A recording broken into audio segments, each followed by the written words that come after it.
yes, we're here to talk about HashRush and some of the challenges we had, or issues we found bringing a game onto the blockchain. So, start us off here. If you haven't heard our tagline yet, we're pushing it still that our game is not play to win or pay to win, but play to earn, because in HashRush you can earn cryptocurrency prizes. What is HashRush? It's a real-time strategy game for PC coming out at the end of the year.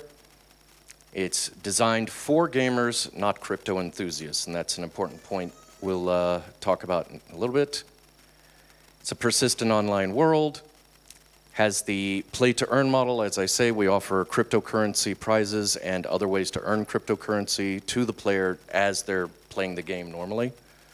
And we have, an in-game marketplace as well as this competition for the prizes.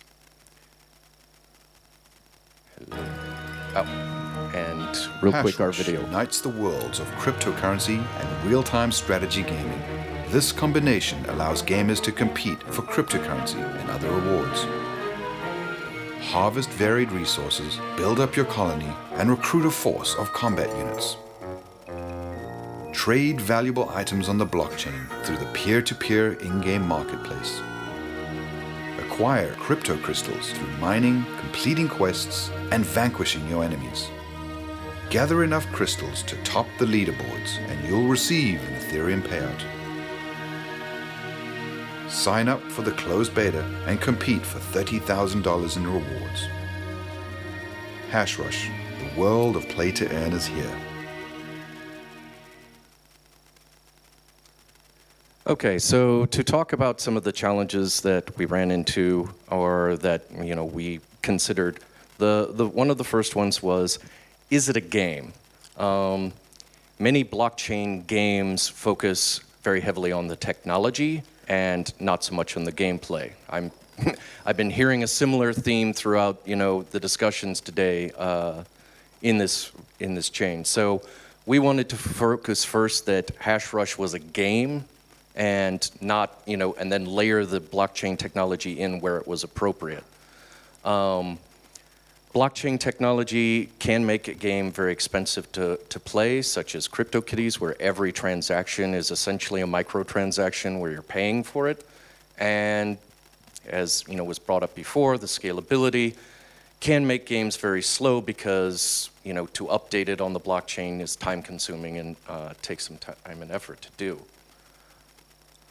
So what we did is basically, this is a breakdown of the flow of our game, and pretty much this side on is where crypto comes in.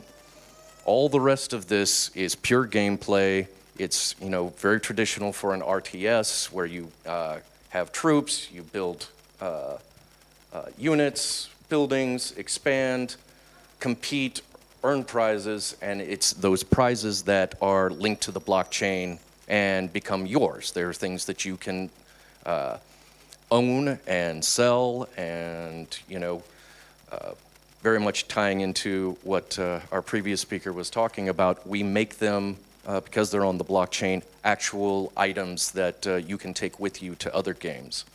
But as you can see, 2/3 of our product is basically gameplay, and it's only the latter part where the blockchain comes in. Ease of use. These are our CEO's slides, so please bear with me. How do we get people to use cryptocurrency? Not getting them excited about tech, not by having another bad review in the news, and having to remember a vast number of private keys, etc., and not having them learn the underlying tech before they can use it. Basically, HashRush requires zero blockchain experience. You don't need to know about Ethereum, and you don't need any cryptocurrency to start playing. Our game handles all of the complicated back-end side of a wallet and connecting to the blockchain and everything like that. It's handled behind the scenes, away from the player. We do all the heavy lifting and just provide a simple interface for the player to use. And make it very clear, we don't use their computer for mining the cryptocurrency. We have an industrial setup for that mines it separately. We just get a small portion of what they mine every month transferred to us that we give out as prizes into the game. So the only mining you do in HashRush is purely cosmetic and for gameplay purposes. It's not for crypto purposes. And now I'm going to turn over to our CTO. You want me to hold your whale? Thank you. Thank you. So with the blockchain, there's some scalability issues we are facing. So, and for adding transactions into the game, these transactions are very, very slow and can be very expensive. And as Rob mentioned, for average gamer who's not familiar with the crypto, it's complicated, and they don't want to spend time understanding how it works. So to solve this, we build Rush network. It's based also on the sidechain, and not only. So what we do is when user signs up on the game, we do all the complicated stuff and heavy lifting behind the scenes. So we create the wallet and make sure the user can play and trade without noticing that he or she actually used the cryptocurrency. But when user is ready to withdraw NFTs or crypto, that's the only step when the user actually needs to have own private wallet and private key. Even without withdrawing outside the game, gamers can exchange and trade and exchange crypto into fiat currency.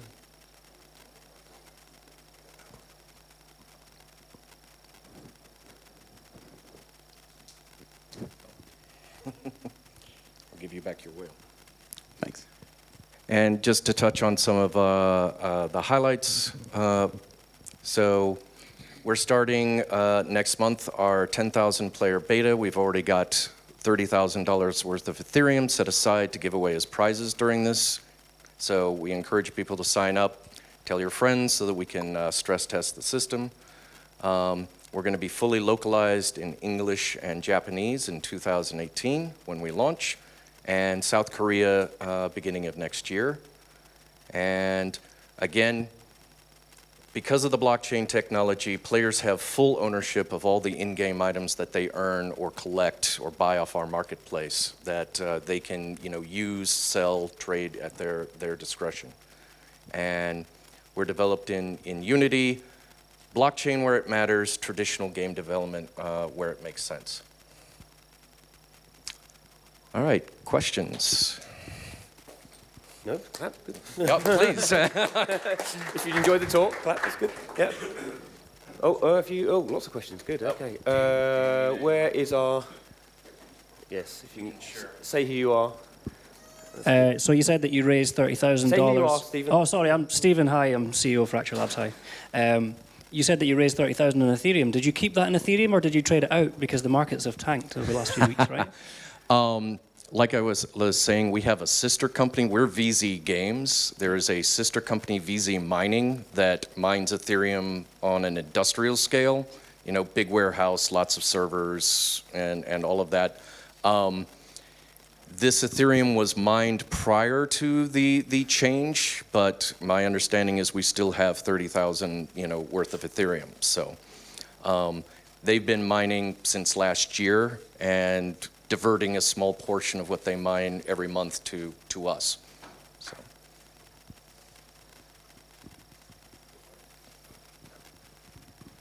Hi, I'm Chris. I'm with Horde.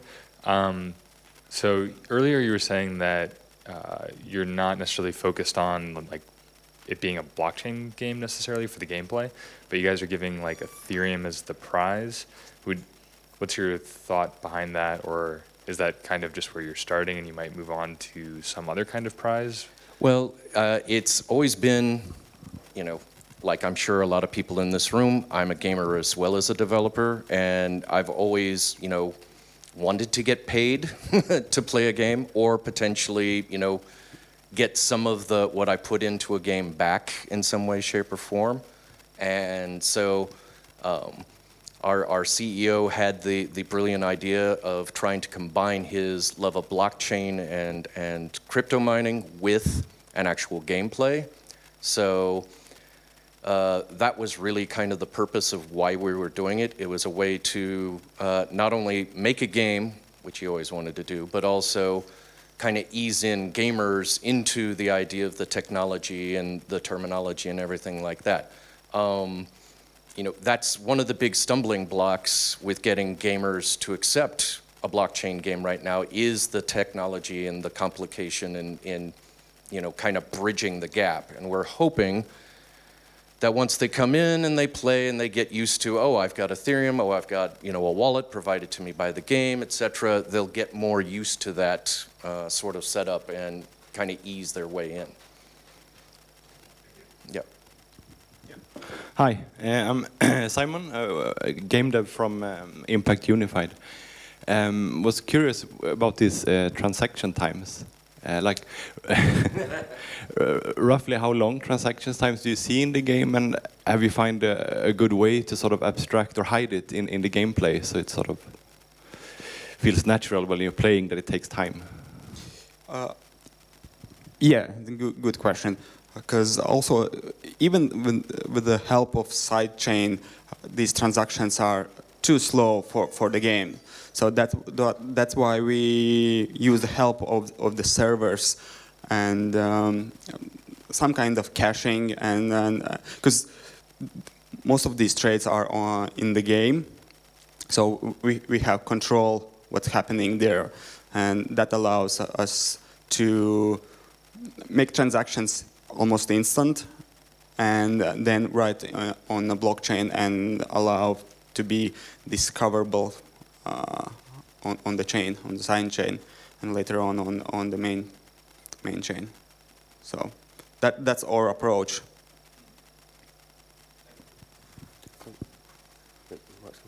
I was waiting for your question. Yeah. Will the fact that your game has blockchain mechanics be part of your marketing message to the gamers, or will you rather keep it very, let's say, it's just a game and not speak about blockchain? Yeah, we are not marketing this as a blockchain game, and like all the other games, not marketing themselves as internet games. You know, they use the internet for being online and so on.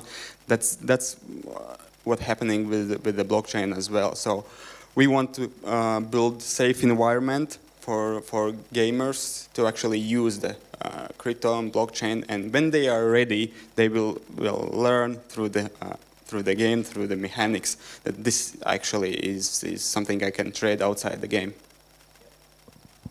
And I just want to add one thing. We're not being shy. It's one of our, you know, key marketing points to say we're paying you in cryptocurrency, but we're paying you to play the game. So, yeah, we're not shy about that connection. It is called hash rush, isn't it? Yeah. Let's face it. Though you don't want to know how many people ask if it's about marijuana rather than. Hi, I'm Alex Amsel. I'm just wondering, because you're doing a pay-to-win, or not pay-to-win, a pay-to-earn game, are you not worried about abuse, hacks, security, and gamers also, enough gamers also enjoying it, because as soon as money's involved, it does change the game quite considerably? Right. To answer that, we are concerned about it. We're taking steps with our metrics and so forth to have, you know, automatic monitoring to see, is an account online continuously for, you know, long periods of time to indicate, you know, the use of either bots or people taking shifts, trying to, game the system, things like that. So when we see unusual behavior, this goes back to the comment about the time it takes to do transactions. Before someone can remove money from the game, their account has to be reviewed. And if we see anything kinky about it, then we do some investigation and check that out. And yes, there's money involved, but you're not going to play our game and retire. We're not talking about, when we say $30,000, we're not giving that to just one person. It's $10 here, $50 there, etc., and spread across a wide field. So.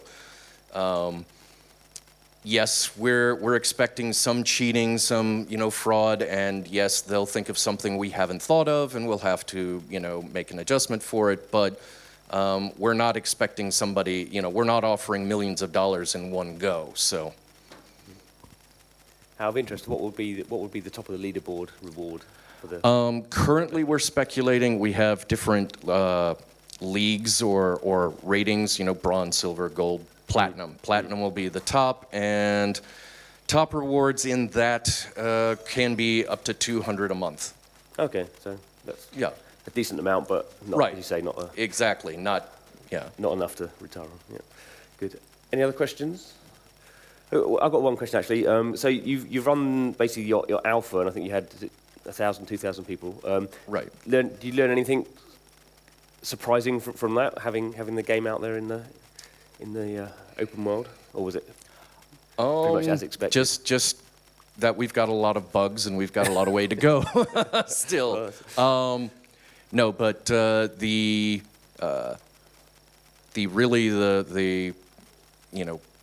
real stress test is going to come up as we start offering actual money, and that we expect we'll have more players, we'll have more interest, and as the gentleman said, when money's on the line, that changes things a little bit. So I think we'll expect to get our real learnings from the beta. Yeah.